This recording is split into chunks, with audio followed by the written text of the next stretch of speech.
안녕하세요, 이종림입니다. 오늘은 소고기가 짜지도 않으면서 부드러운 장조림을 만들어 보려고 하는데요.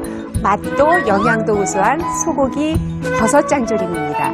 지금부터 함께 만들어 볼까요? 씹을수록 고소한 소고기와 쫄깃한 버섯의 만남. 한 입만 먹어도 감탄이 절로 나는 오늘의 베스트 요리. 소고기 버섯 장조림입니다. 네, 우선 소고기를 준비를 하셔야 되는데요. 소고기 중에서도 홍두깨살입니다. 그래서 장조림은 그렇게 찢어지는 고기 부위가 홍두깨살이거든요. 그래서 지방도 별로 없고, 그래서 장조림 할 때는 홍두깨살이 이제 좋습니다. 홍두깨살을 이렇게 너무 굵으면은 또 이제 조림할 때 속까지 간이 잘 안 배이니까 이런 정도의 이제 굵기와 크기로 썰어서 이걸 좀 물에다 좀 담그셔야 되는데요.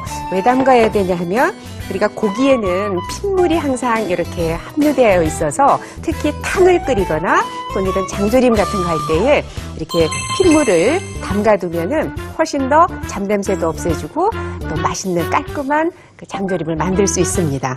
한 20분 정도 담가놓으면 이렇게 핏물이 우러나옵니다. 그래서 고기 빛깔이 약간 좀 헐스름하게 핏물이 빠졌기 때문에 그래야 장조림이 깔끔하고 담백하게 만들 수 있습니다.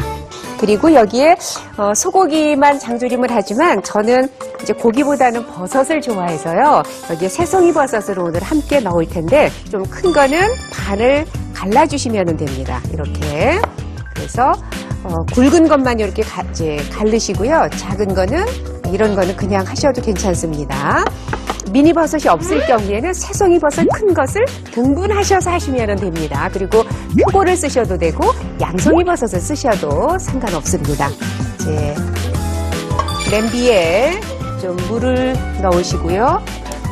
그리고 다시마와 그리고 생강, 통후추 여기에 이제 버섯과 고기를 넣어서 이제 끓일 텐데요. 적어도 한 30분 이상 끓이셔야 됩니다.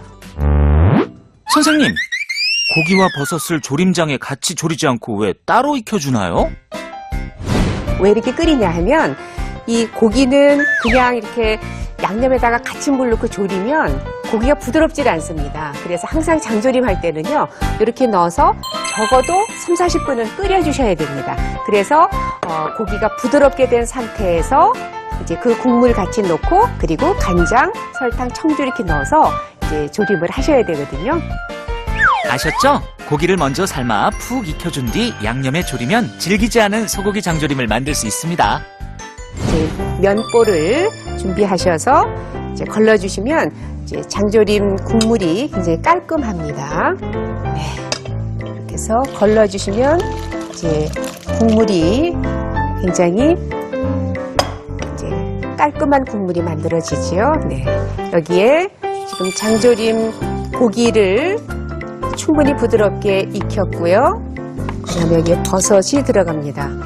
버섯도 함께 넣습니다. 여기서 걸러지는 거는 다시마와 통후추와 생강만 이제 제거하시고요. 고기와 버섯은 함께 넣어주셔서 이제 이렇게 해서 준비해 주시고요. 그리고 이제 여기에 이제 양념을 넣어주시면 됩니다. 여기에 지금 설탕이 들어가고요. 그다음에 간장이 들어가고요. 네. 그리고 여기에 청주가 들어갑니다. 네. 이렇게 해서 이거를 다시 처음에 지금 한 3, 40분 끓였을 때는 고기가 부드럽게 연하게 익히기 위해서 끓여준 거고요.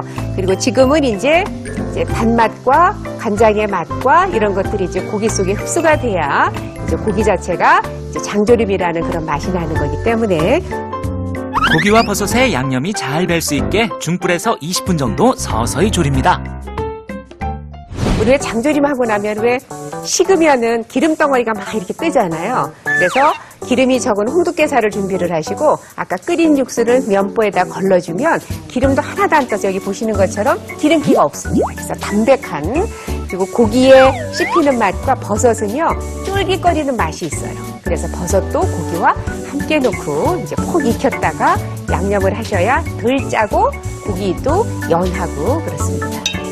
자, 자, 이렇게 쇠고기 버섯 장조림이 완성이 됐는데요. 지금 보니까 기름도 하나도 안 뜨고 아주 깔끔하게, 그리고 버섯은 윤기가 반짝반짝 나고요.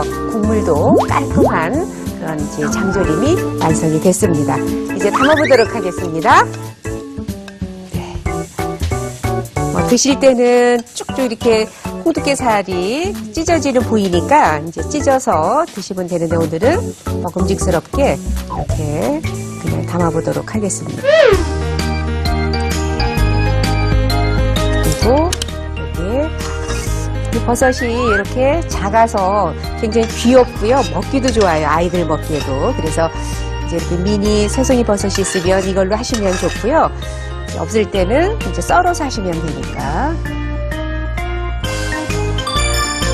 이렇게 대파까지 올려주면 담백하고 짭조름한 오늘의 베스트 요리, 소고기 버섯 장조림 완성입니다. 이렇게 장조림을 하셔도 좋지만 약간 또 이렇게 매콤한 장조림을 원하시는 분들을 위해서 매콤한 장조림도 함께 만들어 보겠습니다.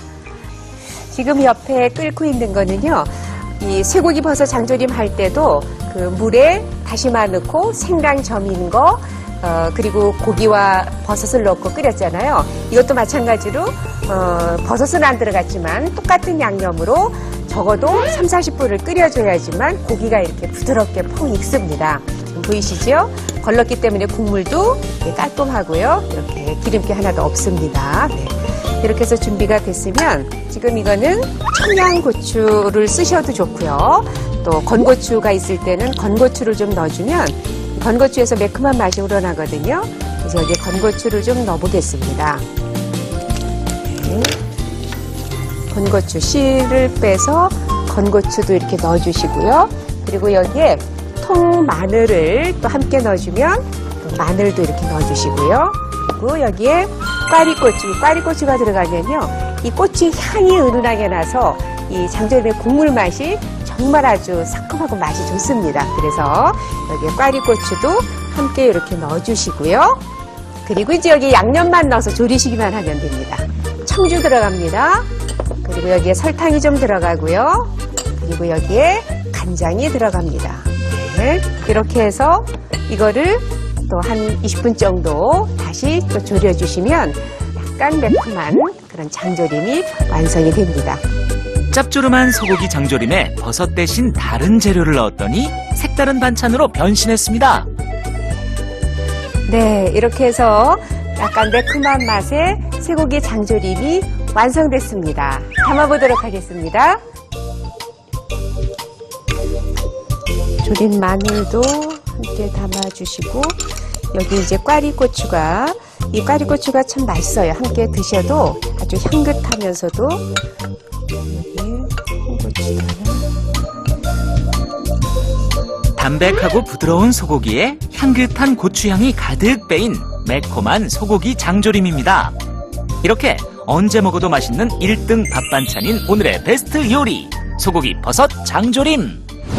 오늘 요리에서 가장 중요한 포인트는요, 장조림 할 때는 고기를 핏물을 완전히 제거한 후에, 그리고 미리 3, 40분 정도 충분히 익힌 후에 간장 양념에 졸여야 짜지 않고 부드러운 장조림을 만들 수 있습니다.